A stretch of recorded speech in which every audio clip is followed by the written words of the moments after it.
Morning, everyone. So today's the day where the works is being done in my garden, and I am still yet to have a procedural phone call or text or letter from CFM to let me know that the works were happening.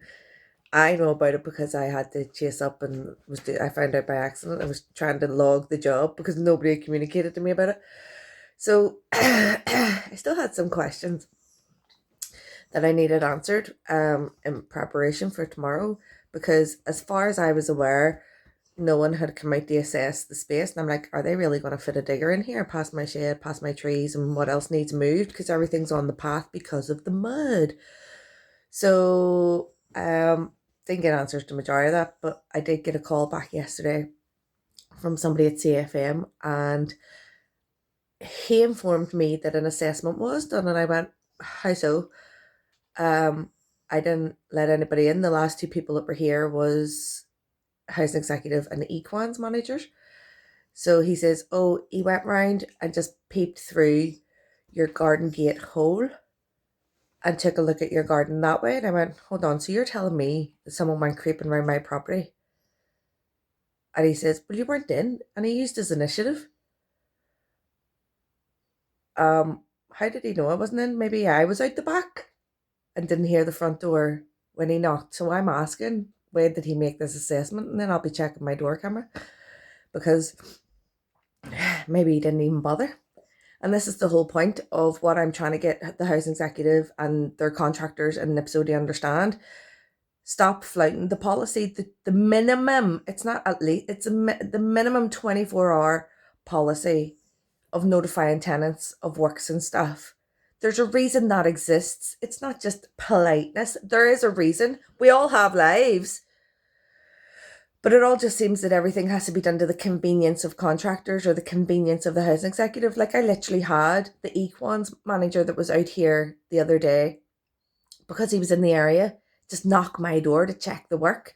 Why not check the photographs that your colleague fucking took when he did the work? Why not check the report? Why not make an appointment with me to come and check? I really didn't have the energy to fight with the man that day, and I just let him in to have a look, and that was it. So it's just getting incredibly infuriating now. And I realized last night, so this is the cracker thing about it.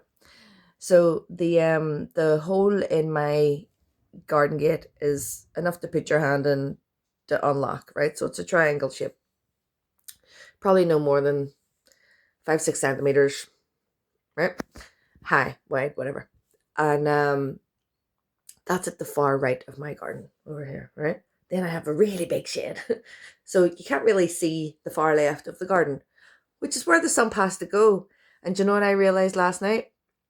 That's also where there's a drain, like a grating, because the manhole is in my garden, on the far left of my garden. So I'm really intrigued today to see, how's it going to go? Are they going to be properly prepared? And yesterday when I brought up, when the guy says to me on the phone about, he just did the initiative assessment through your gate, and I kind of was like, well, how could he see anything because of my shed? Like, my shed's big. And he says, well, then I would need to relog the job, and then that means nothing would be happening today. And I am boarding the dogs, I am prepping everything, my own work schedule and everything, to work around these incompetent people who couldn't probably organise a piss up in a brewery. So I'm just so sick of chasing these people to do their jobs. Does anybody do their jobs anymore? It is not on the tenant to ensure the contractors follow their contract. It is not on the tenant to ensure NIHE manages the contractors safely and lawfully. I'm sorry, creeping around a house is just, that is not, it's not professional, and it's not on. Like, this is disgraceful behavior. And he tried to make out that I was like being, unreasonable. And then he went on to gaslight me, because I went on to say about how it just seems that at CFM, like, I told of my experience. So my experience of CFM not being great communicators and all, and he's trying to defend it. And I'm like, oh my God.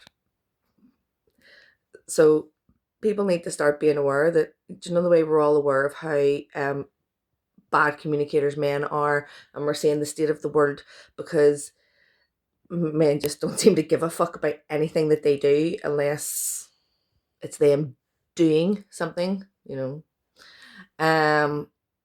It's coming through in public services loud and clear, especially to me, and I'm not taking it.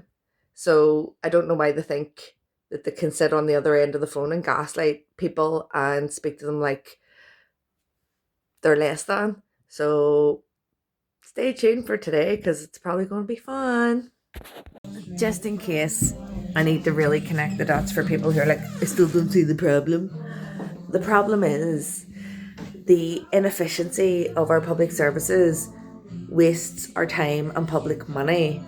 And when they keep telling us there's not enough money for this, but they don't seem to tighten up themselves, their own practices and stuff, then it kind of just shows you they don't give a fuck about the service that they're actually providing, just about the paycheck that they take home. Right? This is the point.